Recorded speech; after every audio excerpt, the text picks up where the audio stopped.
todos, a todas, a todes.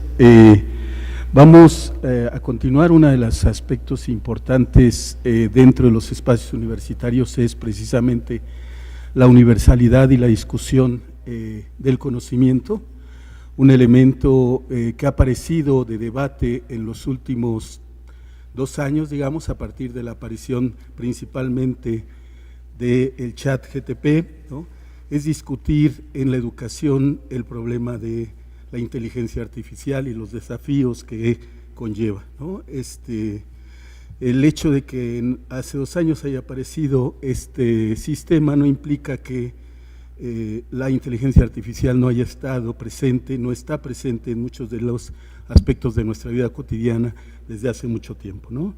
Afortunadamente, el día de hoy tenemos con nosotros a varios expertos y expertas que nos van a abrir el panorama de reflexión y discusión sobre el impacto que tiene la inteligencia artificial, los elementos que tenemos que considerar, tanto elementos éticos, elementos formativos, y de alguna manera a la mesa misma que acabamos de tener, creo que el planteamiento de la inteligencia artificial dentro de los espacios escolares plantea todo un proceso de transformación, ¿no?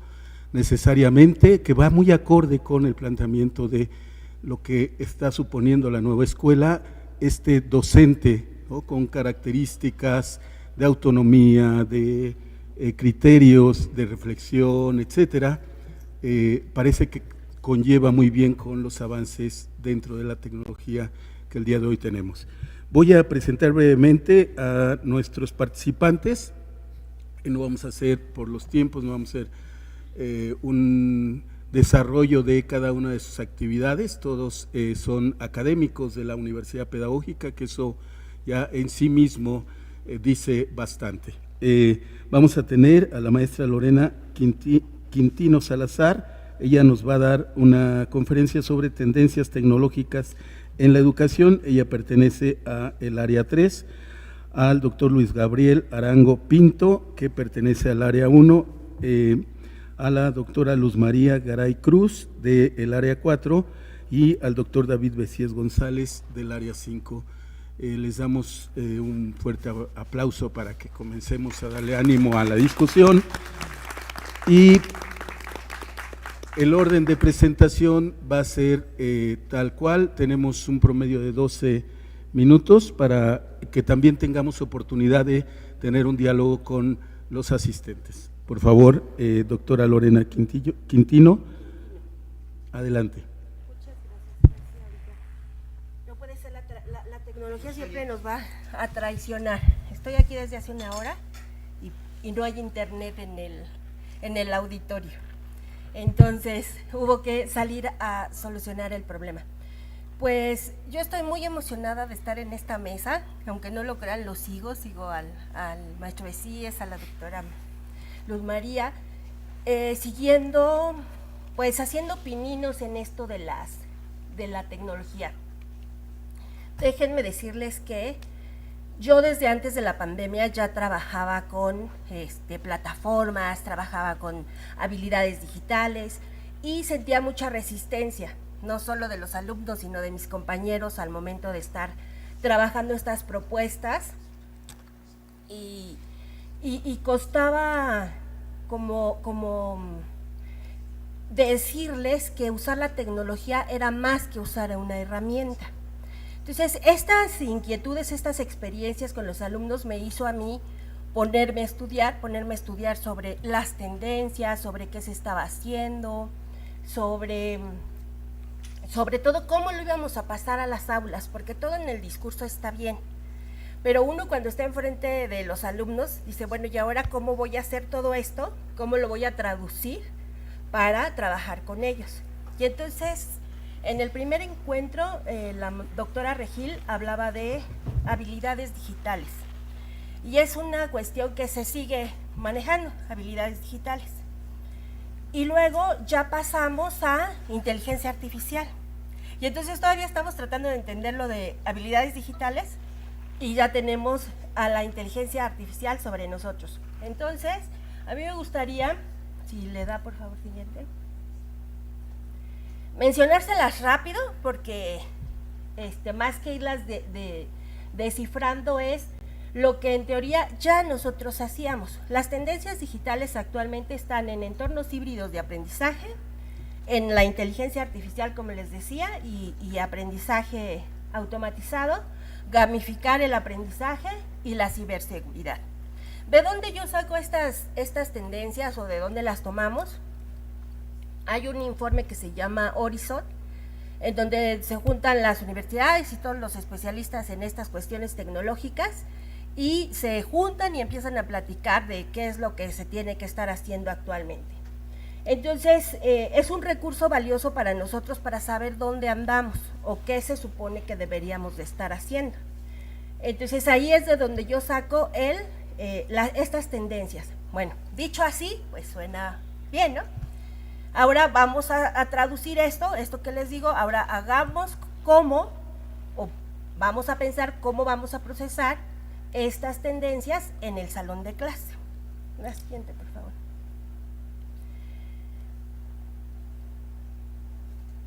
Yo aquí lo que hice fue revisar todos los informes desde el 2016 para acá y hacer una comparación de qué nos estaban proponiendo. Y podemos ver que en el 2016, repito, nuestro problema eran las competencias digitales, ¿no? Y mezclar lo formal con lo informal y personalizar el aprendizaje. Y para el 22 nuestro problema sería la inteligencia artificial y los espacios híbridos. Yo ahí es cuando hacemos una propuesta. Yo trabajo en el área 3 en la enseñanza de la historia y con el apellido uso de la tecnología. Y en ese uso de la tecnología, uno de mis trabajos es estar incorporando estas propuestas en temas sociales, en temas de problemas complejos. Nosotros ya tenemos una metodología que es la de problematizar el presente. Bueno, ahora con esta metodología había que integrar estas nuevas tendencias para manejar la información, para procesar la información, para entender el entorno a través de las redes sociales, a través de pues todo lo que tenemos en la palma de nuestras manos como es el celular. Siguiente, por favor. No me quiero detener mucho en esto porque tengo poquito tiempo. Tampoco me voy a detener en la definición de entornos híbridos, que bueno, todo el mundo más o menos tenemos esta idea de estar mezclando la tecnología con la presencialidad. Siguiente, por favor. Sino más bien era aquí las habilidades de las que les mencionaba, que era lo que nos pedían antes. Pues básicamente que buscaran información, que la procesaran y a veces con suerte que pudieran sintetizar, o sea, poder entender esta información. Yo les puedo decir que estoy con alumnos de primer semestre que ya son hijos de la pandemia, les digo, ¿no? Que en teoría ustedes estas habilidades ya las manejan porque se supone que los últimos 3 años estuvieron haciéndolo. Pues les tengo noticias, o sea, no tengo como las pruebas porque estamos haciendo investigación, pero con la experiencia les puedo decir que no es cierto, que seguimos con los mismos problemas, ¿no? De no trabajo colaborativo, de no trabajo ya ni digamos de las cuestiones técnicas, ¿no? Sino de cómo vamos a trabajar colaborativamente. Siguiente, por favor. Pero la pregunta es, ¿para qué la usamos? ¿Para qué usamos la tecnología? En teoría tendría que ser para comunicarnos, y en estas nuevas también situaciones de la nueva escuela incluso nos piden ser más colectivos, ser más en proyectos colaborativos, ya no estar en lo individual encerrados en nuestra computadora, sino usar esa computadora, usar ese dispositivo para convivir, para solucionar problemas en conjunto. Pero eso nos trae muchos problemas todavía, porque la pregunta es, ¿qué estamos haciendo con ella? ¿No? Que un poco es lo que tocan aquí mis colegas en cuanto a problemas, ¿no? La doctora toca un tema muy, muy interesante en cuanto a lo que pasa en este ciberespacio, en esta digitalidad, ¿no? Porque son espacios sociales. Entonces, no solo es la escuela, no solo son estrategias de enseñanza, sino son espacios de socialización. Siguiente, por favor. Entonces, lo que nos están pidiendo ahorita, o las tendencias también que nosotros tenemos que tener en cuenta a la hora de estar pensando cómo vamos a integrar a la tecnología, es estar pensando en aprendizaje activo, en desarrollar el pensamiento crítico, la creatividad, el liderazgo, las competencias digitales, ¿no?, que todavía siguen estando, las seguimos arrastrando. Si se dan cuenta, en esta tabla estoy hablando de competencias transversales, ¿no?, competencias para la vida incluso cotidiana. Entonces son esas las que tenemos que estar desarrollando y que ya se cruzan con esta condición de la nueva escuela, repito, de estar buscando cómo vamos a convivir en el salón de clases, en espacios digitales, en escenarios híbridos. Siguiente, por favor. Esto me llevó a proponer, y bueno, repito, yo soy de las que tiene que operar, porque todo esto en el discurso está bien, pero a la hora de que lo pasamos a trabajo es donde empiezan los problemas. Si nosotros diseñamos un entorno híbrido con problemáticas establecidas, tratando de tener como eje rector este desarrollo de habilidades transversales. Entonces, construimos estos entornos, ponemos problemáticas y echamos mano de todas aquellas aplicaciones que nos puedan ser útiles, porque ya sabemos que en el mundo de las aplicaciones, pues hay eso, un mundo de aplicaciones, pero ¿cuáles nos van a servir? ¿Cuáles vamos a decidir usar? Como profesores las conocemos, las usamos, nos apropiamos de ellas y las explotamos junto con los estudiantes. Yo creo que ahí está el reto, ¿no? Empezar y estar cambiando esta circunstancia de las nuevas tecnologías y de un nuevo proyecto de modelo educativo nos obliga a también pensar en cómo ejercemos nuestra docencia y en condiciones éticas que ya van a tocar en otras conversaciones. Siguiente, por favor. Entonces, miren, bueno, nada más les puse así como la carátula de lo que sería un entorno híbrido de aprendizaje con el tema de racismo. Repito que trabajamos tema de discriminación, racismo, identidad nacional, que son los temas de nuestras materias, y yo las trabajo también incorporando las tecnologías. Siguiente, por favor. Y bueno, aquí también está cuáles son las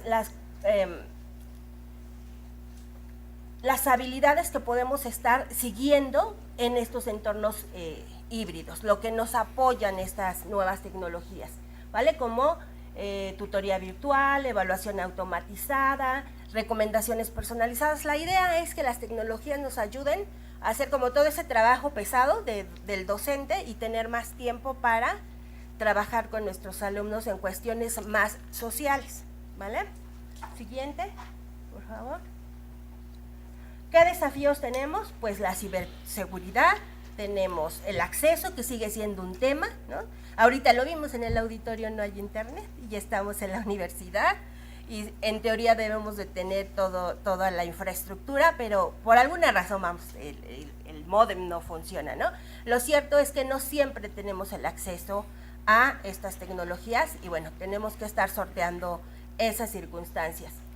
Y bueno, la formación docente, ¿no? Tenemos que estar trabajando los maestros, estarnos compartiendo todos estos avances y afrontar el reto de asumirlas. Yo también veo con cierta preocupación cómo teníamos mucha urgencia por regresar a la presencialidad y alejarnos de la tecnología un poco, ¿no?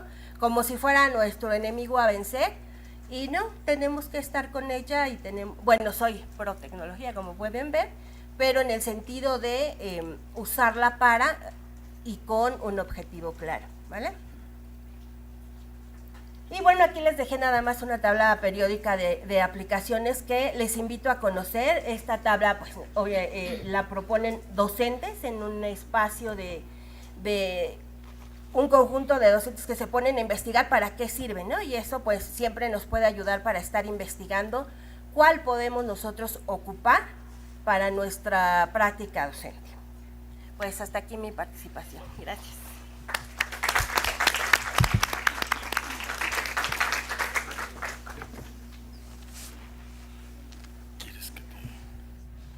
¿Quieres iniciar? ¿Sí?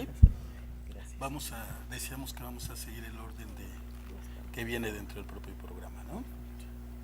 Entonces, así, sin más. Pues muchas gracias. Buen día nuevamente.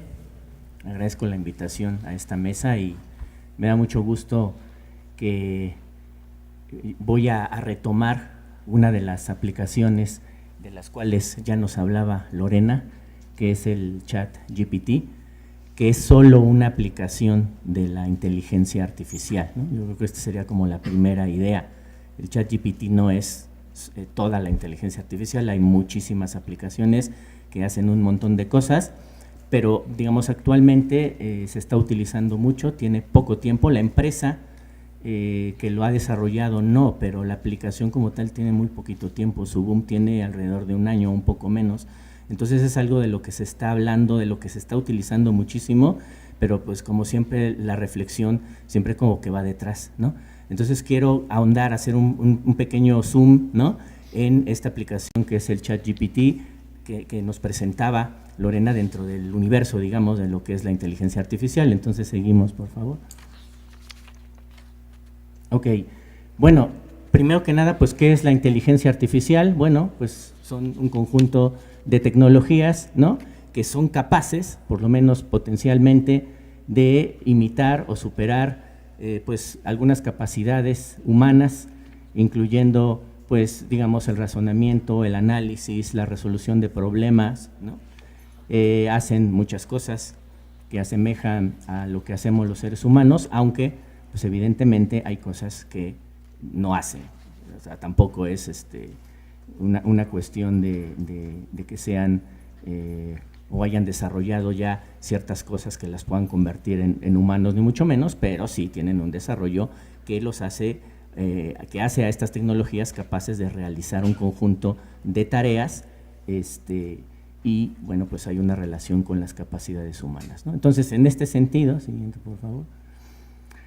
No sé si alguien reconoce esa imagen, es de una película que justamente se llama Inteligencia Artificial de Steven Spielberg, donde el personaje principal, que es un robot, David, que quiere ser humano, tiene un compañerito que es un Teddy ahí también, y que van los dos y le preguntan cosas al oráculo, ¿no? Le consultan cosas. Bueno, pues el ChatGPT es algo así, nada más que aquí era una animación, ¿no?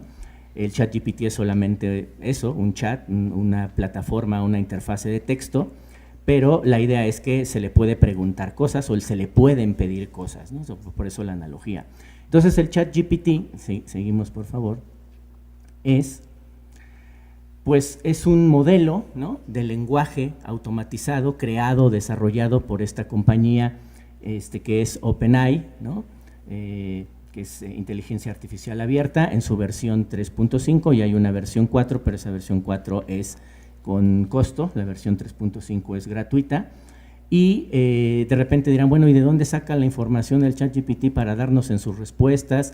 Bueno, porque esta tecnología ha sido entrenada con cantidades masivas, ¿no?, de información para generar respuestas, respuestas o conversaciones similares a las humanas, ¿no? Por eso es un chat, es una charla, es una conversación donde, bueno, uno le va solicitando cosas y las respuestas que te da o los productos que te da son a partir de esa gama o ese cúmulo de información que tiene cargado, ¿no? Es un modelo de procesamiento del lenguaje natural y aprendizaje automático. O sea, ¿qué es eso de modelo de procesamiento del lenguaje natural? Es capaz de entender nuestro lenguaje y es capaz de respondernos en nuestro propio lenguaje. Entonces lo procesa, ¿no?, y nos devuelve la respuesta como nosotros articulamos el lenguaje, y es una tecnología que continuamente está aprendiendo, ¿no? Participa también del machine learning, por ejemplo, ¿no?, que es efectivamente esta capacidad de que las tecnologías vayan aprendiendo sucesivamente a partir de determinados sucesos o determinada información, acciones a las cuales se somete esa tecnología. Y en el caso del ChatGPT, pues su función principal, es generar texto, ¿no? Pues solamente te genera textos, bueno, te genera tablas, pero básicamente es una plataforma de generación de texto, ¿sí? Por eso el chat, la G es de generativo, ¿no? Te genera una respuesta y te genera una respuesta en texto y está preentrenada, ¿no?, evidentemente. Entonces, lo que genera es textos a partir de los comandos que se le dan. ¿Qué son los comandos? Son las peticiones que yo le voy a hacer al ChatGPT y a la inteligencia artificial en general. Seguimos, por favor.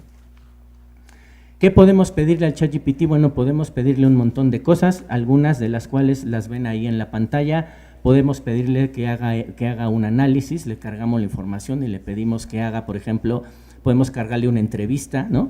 Y le podemos pedir que nos haga un análisis, que nos diga las semejanzas y las diferencias entre las distintas visiones de los entrevistados, que te pueda hacer un resumen, es decir, hace análisis, ¿no? Le puedes pedir un modelo de negocio, le puedes pedir letras de canciones. Hace como un mes tuve la experiencia de venir oyendo la radio y estaba en vivo un grupo de pop mexicano y el locutor dice, ¿por qué no hacemos una canción, no le pedimos una canción al ChatGPT?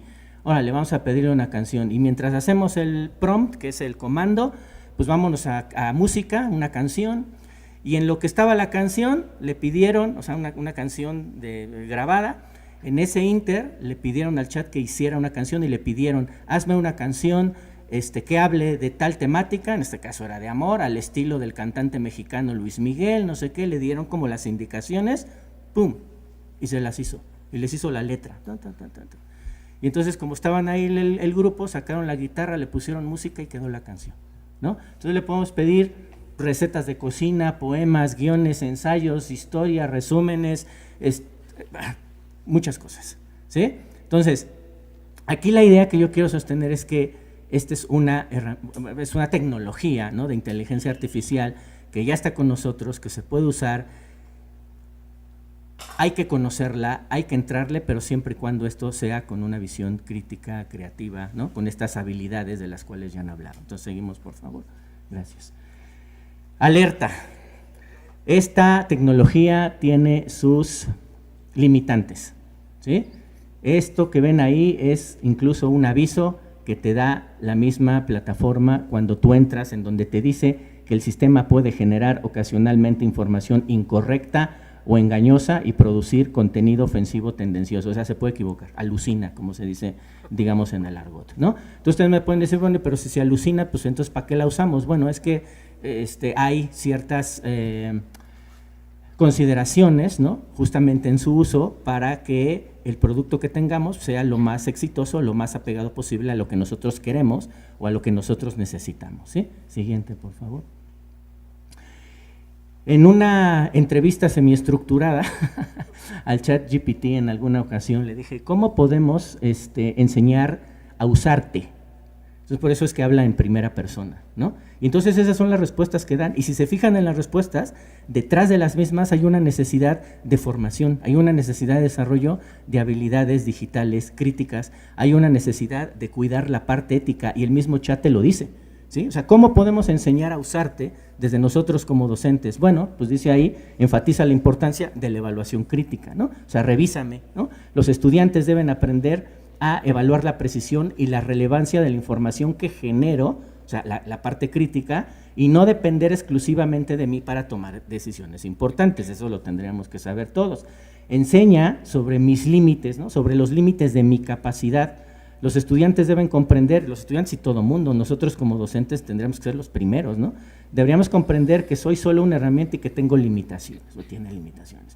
Proporcionar una orientación sobre cómo formular preguntas, aquí me voy a detener un poquito, o sea, cómo interactuar con el chat, con la inteligencia artificial, y solicitar información de manera efectiva, porque si de por sí hay sesgos, pues si no le sabemos preguntar, pues la interacción del producto pues no va a ser satisfactorio, ¿no? Entonces, por eso la importancia. Siguiente, por favor. Fomentar la creatividad y el pensamiento independiente. Aunque puede ser una herramienta valiosa para ayudar en la investigación y la generación de texto, debemos alentar a los estudiantes a desarrollar su propia creatividad y pensamiento independiente, etcétera. Y la parte ética, de la cual nos va a hablar el maestro David, ¿no? Enseñar sobre la ética en el uso de los modelos de lenguaje de la inteligencia artificial. Esto es lo que dice, ¿no? El mismo chat lo dice. Y hay coincidencias con especialistas, con gente que ha trabajado, que empieza a trabajar el tema, que efectivamente en términos muy generales esto incluiría, ¿no?, el uso de este chat. Es como lo ven, es un asunto al final formativo, implica un proceso formativo para entrarle a interactuar con esta aplicación de inteligencia artificial. Seguimos, por favor. Entonces, yo aquí me quiero detener un poquito, que nuestra manera de interactuar mejor con esa plataforma, con esa interfase, con esa tecnología, son los famosos prompts. Entonces ustedes me dicen, bueno, ¿qué son los prompts? Los prompts son los comandos. Los prompts son las instrucciones que nosotros le damos a la tecnología artificial y al chat GPT en particular para que nos genere un producto, una respuesta lo más cercana a lo que nosotros queremos. Si somos muy vagos en las solicitudes, es decir, en los prompts, ¿no?, en los comandos o en las peticiones, no nos va a entender y entonces lo que nos da nos va a servir de muy poco.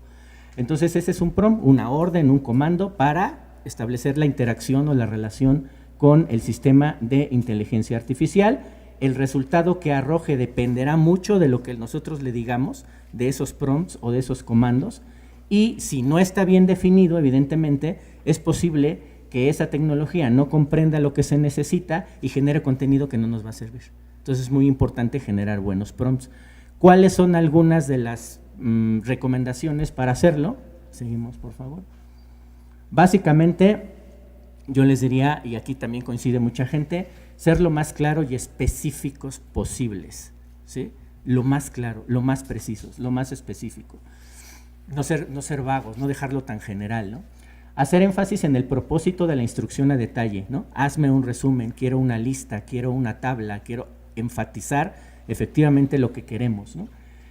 Ayudarle a la inteligencia artificial a entender el contexto, ¿no? En el contexto mexicano, en el contexto de, incluso lo que ven abajo, lo que dice pedirle que actúe dentro de un rol, también es de alguna otra manera contextualizarlo, ¿no? O sea, no es lo mismo decirle, ¿cómo sería una estrategia didáctica para enseñar la geografía, ¿no?, que decirle, si tú fueras un docente de educación primaria, ¿no?, ¿cómo desarrollarías una estrategia didáctica para enseñar la geografía así y así? Y entonces ya le estamos metiendo más palabras, más contexto, ¿no?, de tal manera que otra vez la respuesta que nos dé sea como lo más claro, ¿no? Ya lo decíamos, pedirle un producto concreto, cuidar la ortografía y la redacción, puede entendernos, pero pues entre más mal escrito esté, pues va a ser peor. Y finalmente, experimentar con varios prompts, ¿sí? Para ir cerrando, seguimos por favor. Bueno, es algo así, ¿no? O sea, hacemos el comando, nos regresa la respuesta. Seguimos, por favor. Eso me lo salto, pues, como los roles, ¿no?, que le podemos pedir. Esto, nada más, con estas dos imágenes termino, esta y la que sigue.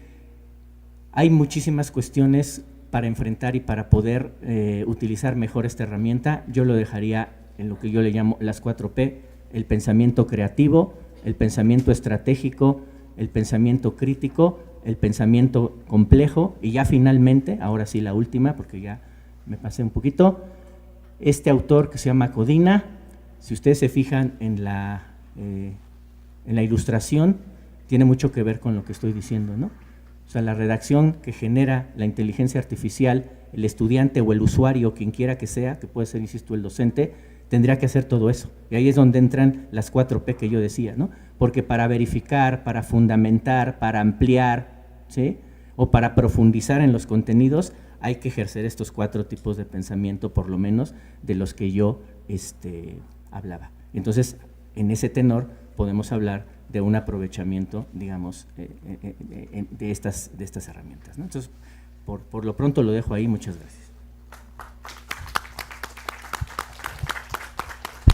Bueno, muy bien, pues muchas gracias a la doctora Lorena y al doctor Luis. De alguna manera ya los dos nos han puesto como, por un lado, el papel que puede jugar la inteligencia artificial en el trabajo docente, ¿no? Y del otro lado, el doctor nos plantea la mirada de cómo los estudiantes podemos utilizarlo, ¿no? Tenemos todavía 2 ponentes que seguramente nos van a permitir ampliar más, de tal suerte que vayamos pensando en algunas preguntas de reflexión y de discusión, y que ciertamente, desgraciadamente, podríamos hacer un ejercicio aquí con el chat para quienes no lo han utilizado, abrirlo, etcétera, pero no tenemos internet. Entonces, no tenemos señal. Adelante, por favor. Gracias. Bueno, me da mucho gusto también, agradezco la invitación de las y los colegas que han organizado estas mesas para compartir algunas ideas, y me da mucho gusto ver por acá también colegas estudiantes que les pueda interesar este asunto de la inteligencia artificial. Y me parece que la maestra Lorena ya nos puso como en un escenario muy claro, ¿no?, de todas las cosas que históricamente han existido ya en el terreno de vinculación tecnología-educación, y el doctor Luis nos aterriza muy rápido con ejercicios y tips de cómo utilizar este chat GTP, que yo le digo en español GTP. La siguiente, por favor. Entonces, bueno, yo hice un ejercicio un poco distinto.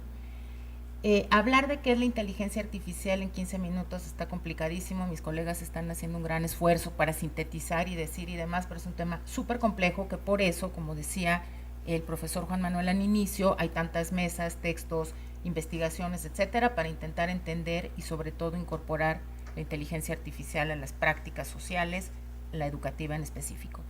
O sea, el ejercicio que yo hice fue revisar algunos documentos de la nueva escuela mexicana, y ver qué dicen, ¿no? No es un tema nuevo, en la agenda educativa de este país desde hace 30 años se ha discutido la incorporación de la tecnología, llámese como se llame, y evidentemente llega la inteligencia artificial, y en una revisión del plan de estudios de preescolar, primaria y secundaria hay una mención, que ahí les puse en amarillo, de la inteligencia artificial como tal, o sea, si la enuncian. Tomemos en consideración un contexto histórico clave. El gobierno de López Obrador, desde su documento de la Agenda Digital Educativa publicado en el 2020, enunciaba una serie de temas que se ven reflejados en este documento del Plan de Estudios de la Nueva Escuela Mexicana, y ahorita aquí vamos a ir viendo algunos, ¿no? Entonces nos coloca rápidamente estas ideas, las tomé tal cual de ahí, ¿no? Promover que los estudiantes aprendan de manera crítica y creativa el papel que tiene la tecnología en su vida y en la cotidianidad. Es clave que los estudiantes, los profesores revisen el desarrollo de la tecnología, ahí dice muchas cosas, llegando hasta las tecnologías de información, el internet, la inteligencia artificial, plataformas y bancos de datos. Dice que hay que acercarnos, estudiantes y profesores, a la cultura digital como un ámbito social que es parte de nuestra vida. Y también dice, y tiene claro el documento, como lo tiene claro la Agenda Digital Educativa del gobierno, pues que es un desafío porque tienen claro el contexto en donde estamos trabajando todas estas propuestas, y el desafío es que estos sujetos desarrollemos las capacidades necesarias para hacer uso de la tecnología, y subrayé en amarillo, de acuerdo con su realidad concreta. Quienes tenemos tiempo trabajando, los colegas en la mesa y colegas de la universidad y otros escenarios, cuando trabajamos de la incorporación o la apropiación de la tecnología en prácticas sociales, específicamente la educativa, sabemos que tenemos que hacer investigaciones situadas, realidades concretas, sujetos en contextos sociohistóricos específicos. Y el documento de la Nueva Escuela Mexicana lo tiene súper claro. Siguiente, por favor. Nos dice también que es clave que las escuelas ofrezcan mejores espacios de lectura, creación y apropiación de contenidos digitales relacionados otra vez con la vida cotidiana, ¿no? Cuando dice sujetos son alumnos, profes y en la comunidad, y habla de padres de familia también, que tampoco es nuevo, se les ha considerado siempre como parte de las comunidades educativas, ¿no? ¿Para qué? Pues para que se acercan a situaciones en el plano local, regional, nacional, mundial, y ahí dice a través de redes, otra vez tecnología como posibilidad de herramienta. Se apuesta por la formación de sujetos con derechos y saberes que se extiendan hasta el uso de redes y plataformas digitales. Y ese sí es un acierto importante que me parece que es clave destacar, no solo en este documento de la Nueva Escuela Mexicana, sino en la Agenda Digital Educativa de este sexenio, porque hablan muy claramente de ciudadanía digital, seguridad, violencia y género. Y bueno, quienes más o menos saben que investigo son los temas que investigo, entonces sí celebro, digamos, que incluso en el documento, en los documentos varios de la Nueva Escuela Mexicana, son ejes rectores que encuentran puntos de contacto. Entonces, la ciudadanía digital implica, dice este documento, respeto, bienestar y buen trato. Siguiente, por favor. Antes de que alguien nos pudiera decir, pero es que hay brechas digitales, no negamos que haya brechas digitales. El documento de la nueva escuela mexicana, el plan de estudios, tiene muchas cuartillas diciendo lo que identificó el sistema educativo en el momento de la pandemia, e identifica, hizo diagnósticos y nos ofrece datos numéricos muy claros de cómo está el tema de la brecha de acceso. Es decir, lo tienen claro. Está muy claro que las condiciones de las comunidades escolares pues son distintas. Coloca dos conceptos que me parece interesante destacar de esta nueva escuela mexicana, que es identificar una cosa, las brechas digitales de acceso, de uso, de apropiación, y coloca una idea más que es las desigualdades. Hablar de brecha digital y desigualdad digital son cosas distintas, se complementan, en fin, pero son cosas distintas. Entonces, este documento, otro acierto que tiene, que yo identifico, es que dice, pues sí, tenemos claro que hay desigualdad en el desarrollo de habilidades para el uso de la tecnología, y nosotros podemos pensar en el uso cognitivo, o sea, para los procesos de enseñar y aprender, y el documento también reconoce que unos sujetos desarrollan habilidades instrumentales, pero no desarrollan habilidades críticas ni de reflexión. También lo tienen muy claro. Siguiente, por favor. ¿Qué nos sugiere este documento? Todo esto que les estoy diciendo, jóvenes y colegas, lo tomé del documento, del plan de estudios, grandote de la nueva escuela mexicana. Entonces nos dice, hay que redimensionar el papel de la tecnología como herramientas necesarias, y ahí coincide con lo que han planteado mis colegas, ¿no? Es decir, ¿desde dónde me voy a posicionar a ver la tecnología, incluida la inteligencia artificial? Si me posiciono como investigador, investigadora, entonces tengo que hacerme preguntas diferentes sobre los procesos de apropiación, los usos didácticos, ¿no? La reflexión crítica, etcétera. Muy bien. Si me coloco como profesora frente a grupo, entonces la puedo pensar, sí, como una herramienta que me puede favorecer, tal como decía la maestra Lorena, ¿no? Me puede favorecer ciertas actividades que me toman mucho tiempo para la gestión, por ejemplo, que me pueden facilitar la búsqueda de la información, que me permite organizar trabajos de equipo. Es decir, la tecnología, si la vemos desde ahí, es una herramienta. Si nos ponemos a discutir teóricamente desde la investigación, entonces es que es algo mucho más que una herramienta, porque implica cambios de paradigma, implica nuevas preguntas de investigación, implica cuestionamientos fuertes. Entonces, mi invitación es que cuando revisemos todo esto, cuando salgamos a la vida real a enfrentar toda esta nueva escuela operando en aulas, es desde dónde me estoy preguntando qué pasa con la tecnología. Y aquí la escuela no dice vamos a investigar ni a reflexionar ni nada, dice pensémosla como una herramienta, porque está ahí presente en la vida cotidiana.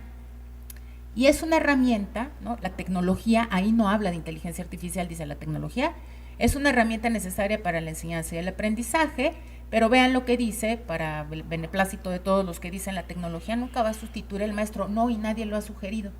O sea, la tecnología sirve para 1000 cosas más. Puede sustituir ciertas acciones humanas vinculadas a las profesiones, eso sí, sin discusión.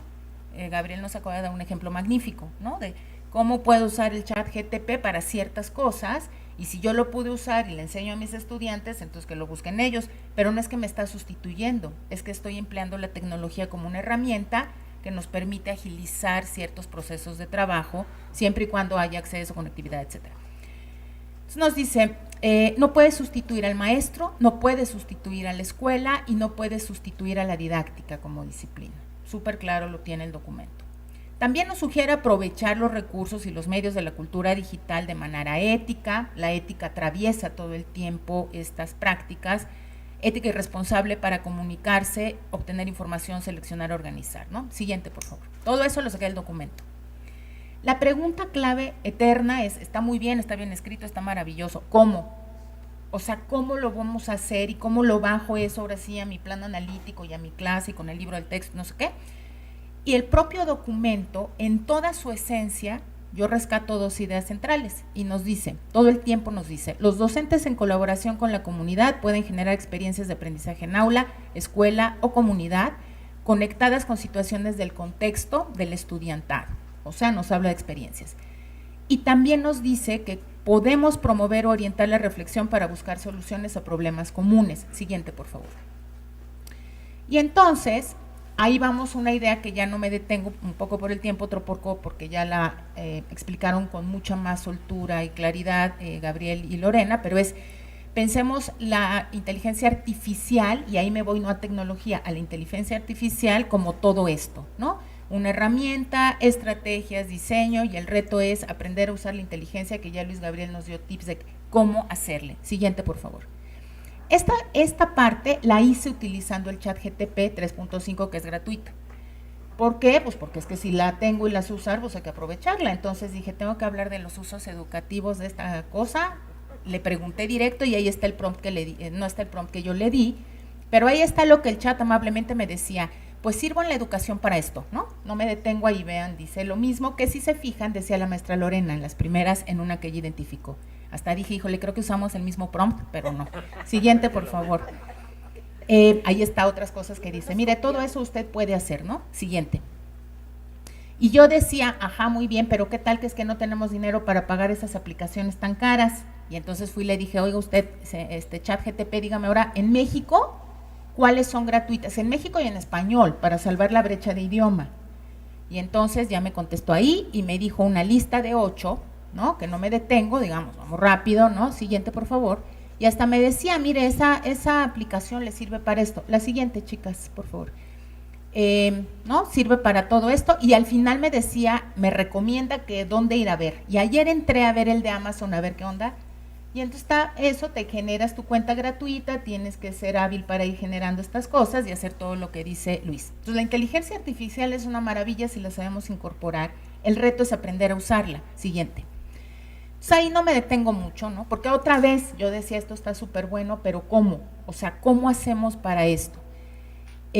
Destaco las ideas que ya he ido diciendo, pensarlas como herramientas, es clave el diseño pedagógico, el rol del docente central, y otra vez hay que aprender a hacerlo. Estos son obviedades, sigamos, ¿y luego qué? Otro punto que a mí me preocupa en especial de la inteligencia artificial y que ya tocaron los colegas es la reflexión crítica, que además va en concordancia con lo que el plan de estudios gigantesco dice todo el tiempo, promueve el pensamiento crítico, no nomás con la tecnología, en general. Sí, pero con inteligencia artificial dime temas, o sea, ¿qué temas puedo ir aterrizando? Y ahí yo metía unos, la dimensión ética del uso de la inteligencia artificial como arma de desinformación. Es un tema grave que estamos enfrentando cotidianamente y que hace que mucha gente diga, mejor no la uso. Las deepfake, el tema que a mí me interesa, que es violencia digital, y el uso no autorizado de datos. Entonces, otra vez el reto es aprender a usarla, dar instrucciones claras y buscar ejemplos. Siguiente, y con esto cierro. Y entonces busqué, dije, ajá, pero ¿cómo? Y allá voy a dar al libro de texto de 6º grado, que es Nuestros Saberes, y que celebré mucho encontrar concreto la violencia, tipos de violencia, y ahí no se ve como muy bien, pero dice violencia digital. ¿Qué le criticaría yo a ese cuadro? Que nomás habla de un tipo de violencia, hay muchas más, pero bueno, estamos hablando de libros primaria, chicos acercándose al tema con sus profesores, etcétera, ¿no? Entonces pues, está muy bien que lo haya puesto. Siguiente.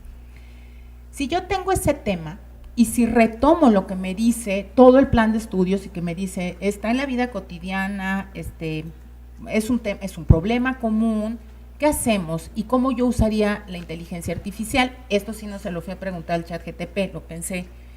Y entonces yo le pediría que me ayudara a buscar datos de violencia digital, definiciones y tipos, ¿no? Tipos, le pediría datos estadísticos para que mi comunidad vea que es un problema real. Y ahí tendríamos muchos de INEGI, etcétera, que seguro, si el chat está alimentado con esos datos, me los daría.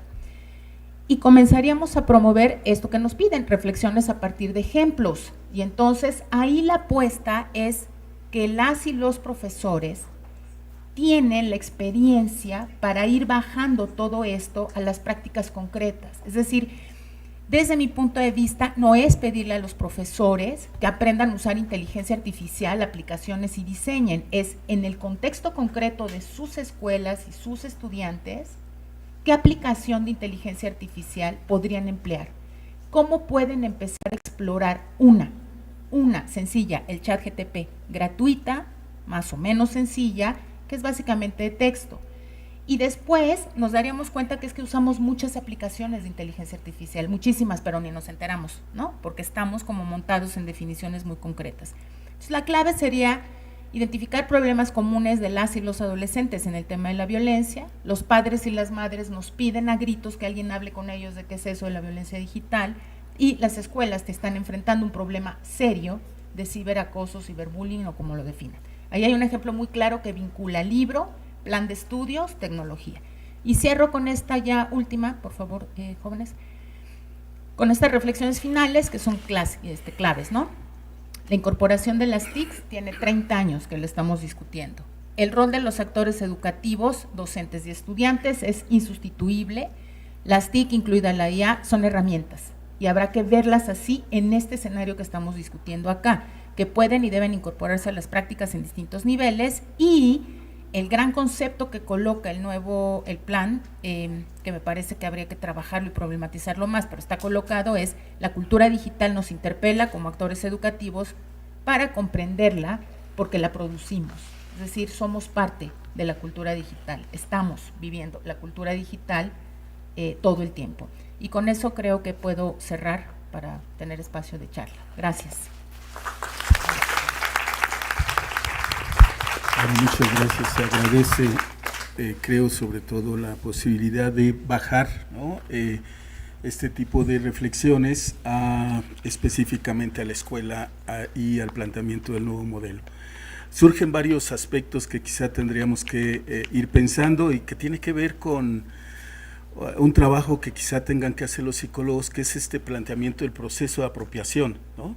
En algún momento, cuando estaba la primera camada, digamos, de la discusión de inteligencia artificial, uno de las preguntas que nos hacíamos era: los seres humanos tenemos la posibilidad, estamos en el momento adecuado para interactuar con modelos de inteligencia artificial y con qué tipo de modelos, ¿no? Entonces, ahí hay un elemento que tendríamos que quizá reflexionar, puesto que no es lo mismo trabajar en educación básica o en educación superior, por ejemplo, ¿no? O sea, las formas de apropiación, de interacción, aparte de estos planteamientos de las brechas y las desigualdades, ¿no? Entonces, bueno, pero vamos a continuar con el doctor David Bessíes, que nos va a plantear inteligencia artificial y ética para nuestros días, que es un tema también bastante candente en nuestra discusión docente. Por favor.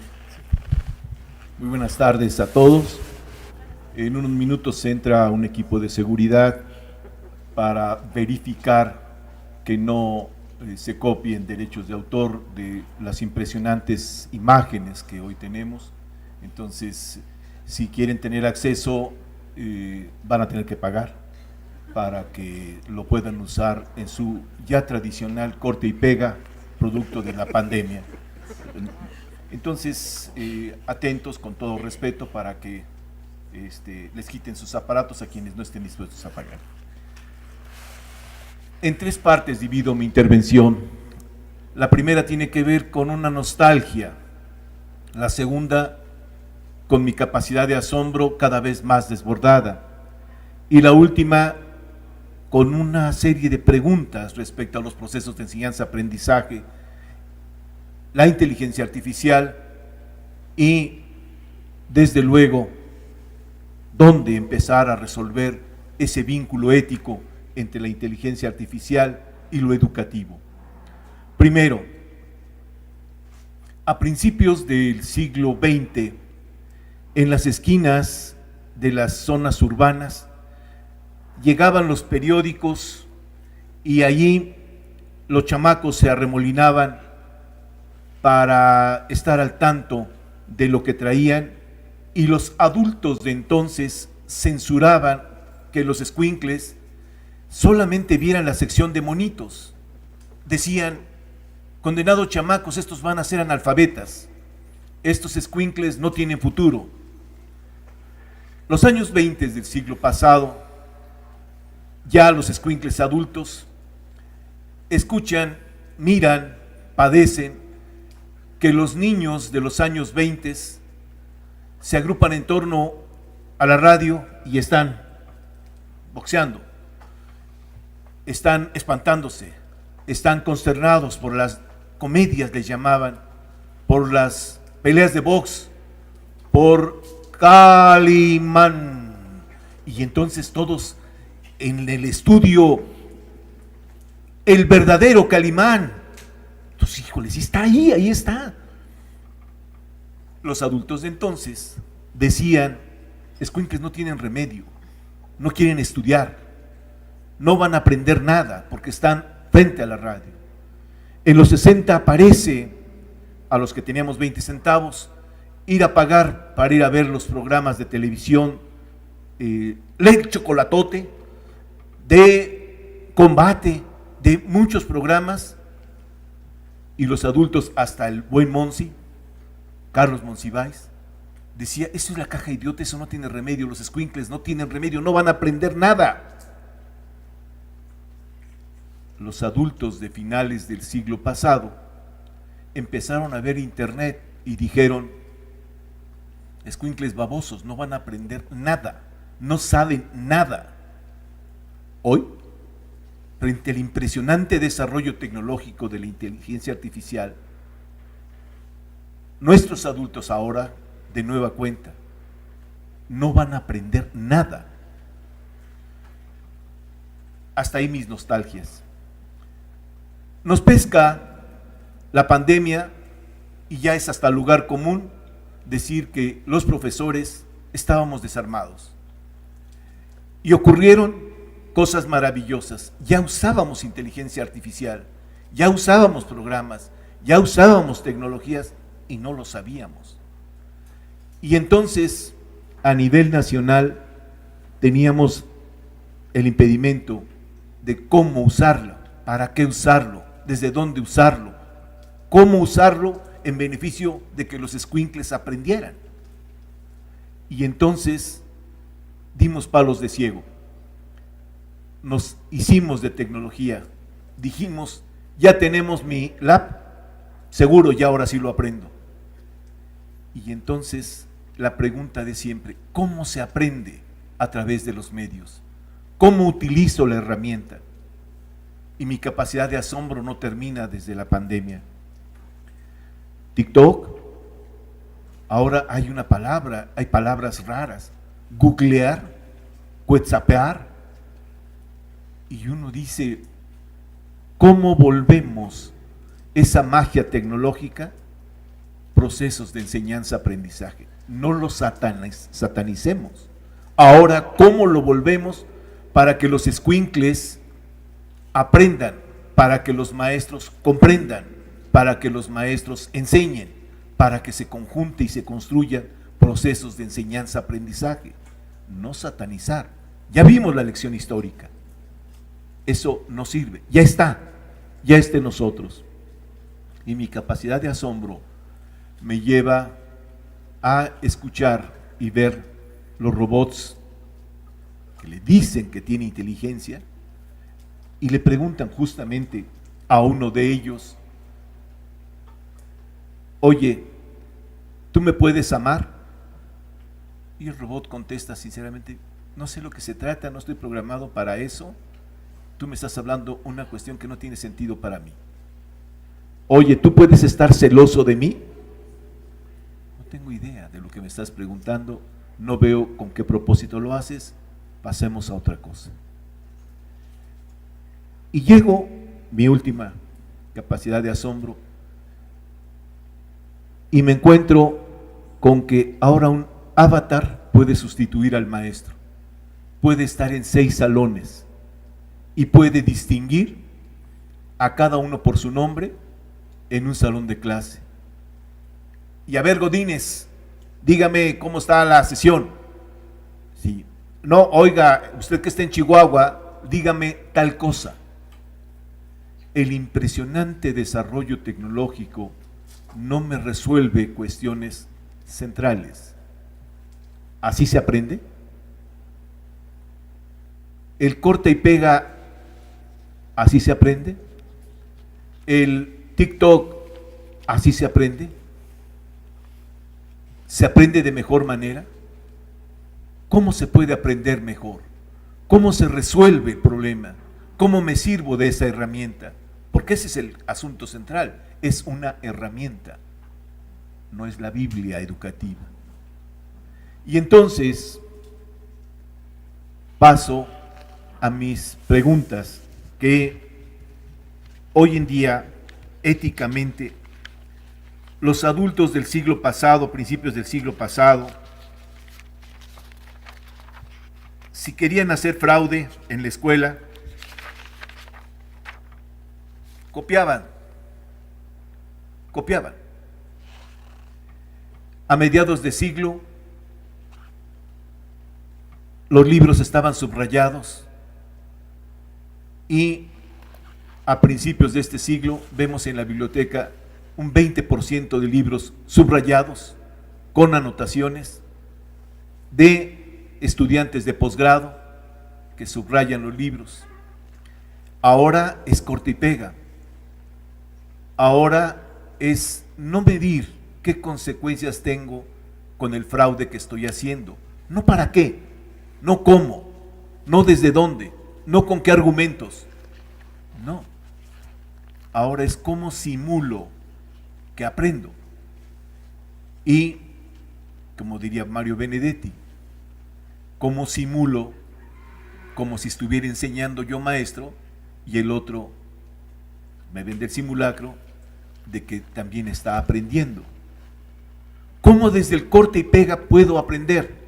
¿Cómo desde preguntarle al muñeco puedo aprender? La primera imagen, por favor. Es brutal la primera imagen. Ahí está la modernidad, y ahí estoy yo al margen de la modernidad. Se va. El que sigue, por favor. Y entonces el muñequito habla. La tecnología está nada más que más del 40% en nuestro país no tiene acceso a la vinculación cibernética. Nada más el 60%, los datos que nos da CEP, no tiene conectividad. La pedagógica tuvo el 40% de recorte presupuestal en estos 5 años. No tenemos el módem actualizado. Y pues sí está muy efectivo, modernizado. La que sigue, por favor. Y sí, la brecha digital no nos habla de trabajo construido colectivamente, como nos dice el plan y programa de estudios actual. El trabajo por proyectos, el trabajo interdisciplinario, el trabajo por ejes formativos. Por favor.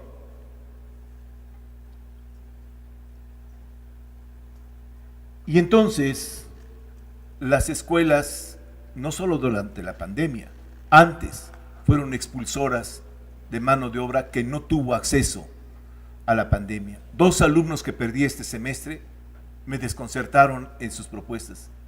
Yo ahora no entiendo estar aquí. Antes yo hacía corta y pega, pero ahora no entiendo, me cuesta trabajo escuchar y seguir la clase. Antes podía apagar mi cámara y estar hoy escuchando al maestro, hoy no entiendo nada. Y claro, ahí está la fábrica lista para lo que se ofrezca. Por favor. Y entonces nos asombramos de el despegue tecnológico para enviar ahora a Irak, ahora a la India, naves, y la India tiene el 30% de gente en condición de pobreza. Eso no es ético. La que sigue, por favor. Y ahora, justamente en Davos, Suiza, en enero, lo que se viene a discutir son 4 consideraciones importantísimas. La primera, el desarrollo tecnológico en la productividad va a tener cambios, la legislación requiere cambios. Segunda consideración, la brecha digital significa nuevas formas de producción que todavía no tienen la mano de obra calificada, esto es, los egresados de las universidades en los próximos 10 años no tienen cierto el mercado laboral porque las condiciones de producción han cambiado. Tercera consideración, el querer masificar la educación desde la tecnología no significa que tengamos los elementos para tener certidumbre de que se aprende. En Davos se presentó una cuarta consideración aún más grave. Los campos en los que se debe desarrollar la inteligencia artificial no están al servicio de la mayoría de la población. Nos asombramos, nos maravillamos, sabemos que es un desafío, pero casi una tercera parte de la población mundial no tiene ese acceso.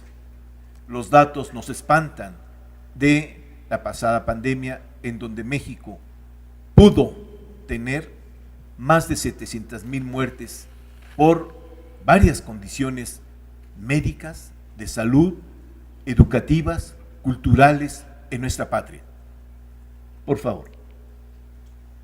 Y entonces el asunto es cómo encontramos el equilibrio entre productividad, salud, educación y desde luego calidad de vida entre los sujetos que participamos en este impresionante desarrollo tecnológico. Les agradezco. Muy buenas tardes.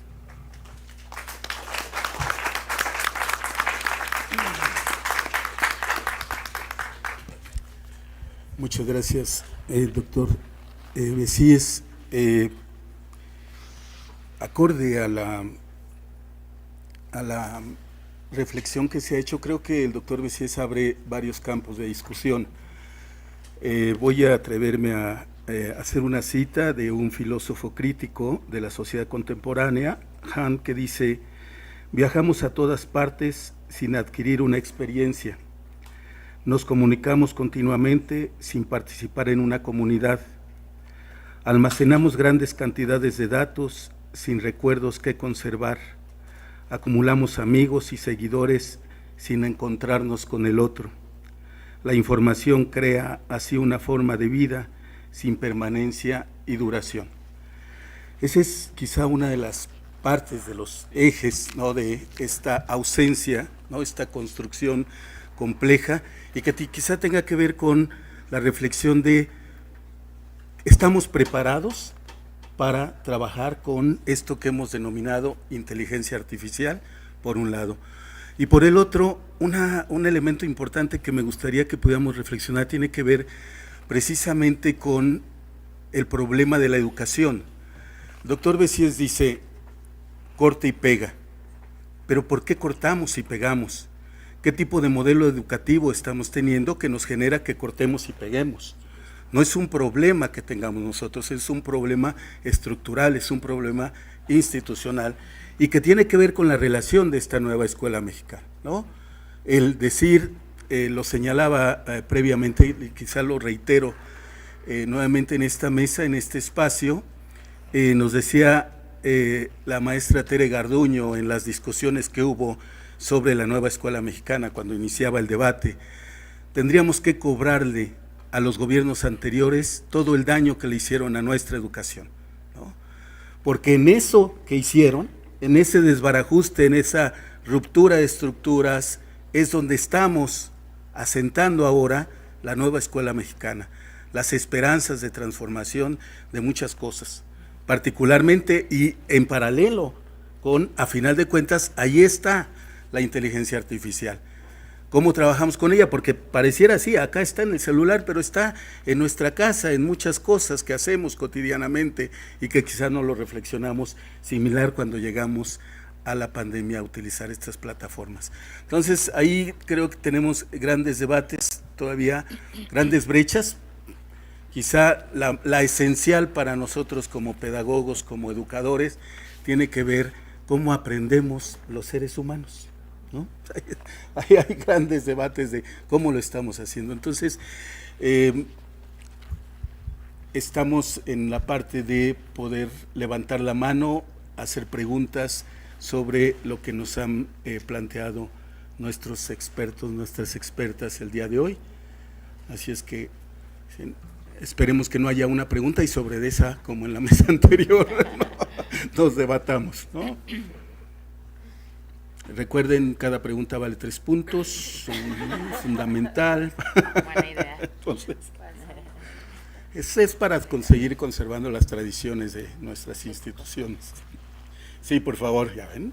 Creo que es muy importante plantear que para nosotros como estudiantes venimos desde la pandemia y el entrar a esta onda de poder tener clase y sí estar escuchando al profesor, pero en muchas de las ocasiones creo que mucho el que los demás me pueden estar viendo la cara y de repente hago gestos, fue una de las cosas que muchas personas se sintieron aliviadas al no tener que estar participando y ahora estar en el escenario real en clases es como complicado poder guiar eso.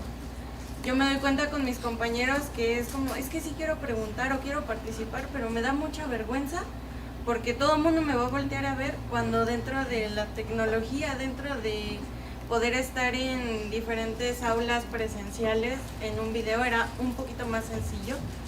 Y creo que el que ustedes nos aporten este chat GTP, honestamente yo no lo había utilizado, no lo había escuchado, porque soy un poquito más tradicional de, ¿qué es esto? Y primero busco en un libro, en otro, en una lectura, y la verdad es que al último busco el recurso tecnológico. Entonces, a mí me costó mucho trabajo, pero hay otros compañeros que lo piden y rápido lo están sacando de diferentes lugares. Entonces, nosotros veíamos en currículum que es complicado a veces el poder pasar esta brecha, el poder entrar y cómo podríamos comenzar a incluirlo un poquito más dinámico. Bueno, al menos a mí me cuesta un poquito más de trabajo poder entrar a estos espacios porque no sé utilizarlos. Precisamente yo no sabía que se tenía que llevar una brecha de idioma, de lenguaje y otra de contexto, ¿no? Eso es lo que mucho no utilizamos. Entonces mencionaban que cómo hago para entender que puedo implementar todo esto dentro de mis propias capacidades como alumno para poder utilizarlas.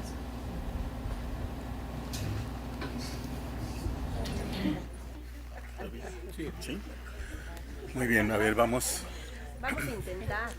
Sí, yo, la experiencia, y solo por viejo, la experiencia nos dice, cuando tengo el problema, cuando tengo la necesidad, es la principal motivación.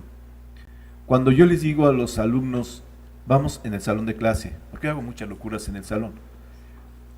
A ver, ¿cómo comprendemos tal concepto? Ya leemos, lo debatimos, ahora hagamos un rap. ¿Cómo un rap? Compongamos un rap y vamos a interpretarlo por equipos. Pero si yo no sé ni qué es el rap, ¿cómo le hacemos? Búsquelo en el teléfono. ¿Qué se hace? Es eso. Sí. A ver, y ahí vamos. Y se disfrazan y se ponen las gorras y ya se... Me parece que cuando yo entré la primera vez a una sesión en la pandemia, me daba pánico que me vieran tantas personas. Al contrario de lo que ocurre presencialmente, que me estuvieran viendo en televisión, decía, ahí me veo muy cachetón, no, me veo con unos ojotes. Era mi principal angustia, no si estaba haciendo claro lo que yo iba a proponer. Y luego, lo que les voy a proponer, las actividades que les voy a proponer, los van a llevar a algo concreto, a algo tangible, a algo que manejen. ¿Cómo lo puedo evaluar?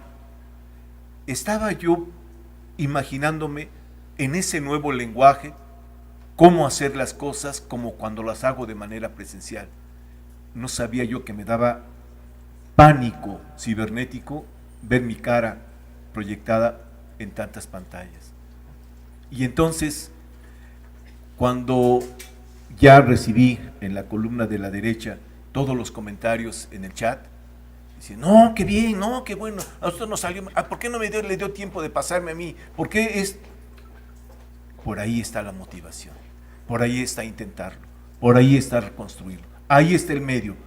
El desafío es conocerlo, el desafío es meterme, y me voy a equivocar, y lo voy a intentar 10 veces, a construir aprendizajes, a construir que esa herramienta cómo me puede servir para que comprenda un tema, para que comprenda una relación humana, para que comprenda un esfuerzo colectivo. Yo así lo hice y sufrí muchísimo. Lo sigo sufriendo, lo sigo padeciendo. Gracias. ¿Quieren? Sí, adelante, Sí, por favor. yo me gustaría comentarte que a veces pienso lo mismo que tú. Cuando yo veo a mis alumnos sufrir, me pregunto, ¿será que tienen que aprender estas cosas? Porque los veo con suficiente estrés y de repente yo que al principio decía, sí, yo pues soy pro tecnología, he cerrado, ¿no?, la computadora y he cerrado todo, porque efectivamente es una herramienta, ¿no? Que no se nos olvide la motivación, que no se olvide qué queremos hacer con los estudiantes, lo cual me lleva a otra reflexión, creo que también de índole ético, es, ¿la necesitamos o no la necesitamos trabajar en los salones de clase? Podremos decir algunos que no, y seguimos con la enseñanza tradicional porque tenemos muchos otros problemas que resolver, ¿no? Que no implica la tecnología. Pero también es cierto que el mundo afuera la necesita. Entonces, como docente y como tú como alumna, cada quien en su rol, nos preguntamos, ¿la uso o no la uso? Es una decisión que incluso tiene que ver con esta postura ética frente a la vida. Y les juro, a veces me levanto diciendo, ya no quiero saber nada de la tecnología, voy a la vieja escuela. Y otros días me levanto con todos, cuando conozco alguna aplicación y veo las maravillas que se pueden hacer, voy con todo el entusiasmo. Y así estoy, ¿no? Yo creo que te pasa exactamente lo mismo. Mientras no perdamos la motivación, estemos siempre contextualizando que sí, que no, y en nuestra vida cotidiana, y que estemos con hambre de ver qué provecho social, ¿no?, colectivo le vamos a sacar a estas tecnologías, podríamos estar haciendo desde nuestra trinchera lo que nos corresponde. ¿Vale? Pues, Yo nada más diría una cosa muy puntual, aprovechando que está de este lado ya el micrófono. Me quedo como con la segunda parte, ¿no?, de tu reflexión, de tu intervención, digamos que te cuesta un poco más de trabajo entrar a estos recursos, digamos, digitales, estás más acostumbrada a lo mejor a la cuestión de los libros. Está muy bien, o sea, no dejes los libros. O sea, tampoco se trata de pelearse, o se trata de, entonces, como ya estamos en el paradigma digital, pues entonces se va la goma a los libros, y no, o sea, no me acuerdo qué autor de la educomunicación, si es Gabriel Kaplun o Daniel Prieto Castillo, uno de ellos dos decía en algún momento, tenemos que buscar, ¿no?, ser hábiles para movernos entre lo digital, lo impreso, los libros, la tecnología, lo digital, lo analógico, la imagen, la cultura impresa, ¿no? Porque de alguna u otra manera todos son susceptibles de ser aprovechados en determinado momento, ¿no? Entonces, es un poco eso. Saber, hablaba yo del pensamiento estratégico, por ejemplo, el pensamiento creativo, saber para qué nos puede servir esto. A lo mejor pienso en Wikipedia, por ejemplo, ¿no? Yo siempre pongo el ejemplo a mis estudiantes de, pues Wikipedia es una enciclopedia, podemos discutir la calidad, que si las entradas, que si todo el mundo le mete mano, que eso es malo por eso, pero también hay gente que dice que es bueno porque se va autorregulando, en fin, pero al final es una enciclopedia. Entonces, si tú vas a hacer una investigación sobre psicoanálisis, por poner un ejemplo, ¿a quién te remites? ¿No? ¿A Freud o a la Wikipedia? ¿No? O sea, es una enciclopedia. Acá igual, por ejemplo, en el ChatGPT a lo mejor le preguntas, o sea, estoy pensando como en ejemplos muy, muy concretos, no sé si lo estoy logrando, pero no le preguntas que te haga un estado del arte sobre, a lo mejor sí, pero quién sabe cómo te lo haga, ¿no? Ahí está la parte ética, ahí está pero a lo mejor empezamos preguntándole que nos diga 2, 3 autores que hablen de determinada temática, te da una pista Y entonces ya vas y buscas a los autores que son clave, que son los que investigan ese tema, ¿no? Entonces no estás ni sustituyendo una cosa por la otra, ¿sí me explicó? O sea, también parte de esta reflexión es, decía, me gusta mucho la frase, si la digo mucho la voy a cambiar por otra, porque Adolfo Gili, que recientemente falleció y era un profesor de la Facultad de Ciencias Políticas, decía, estar en contra de esto es como estar en contra de la primavera, ¿no? O sea, y yo creo que yo creo que aquí no hay discusión, ¿no?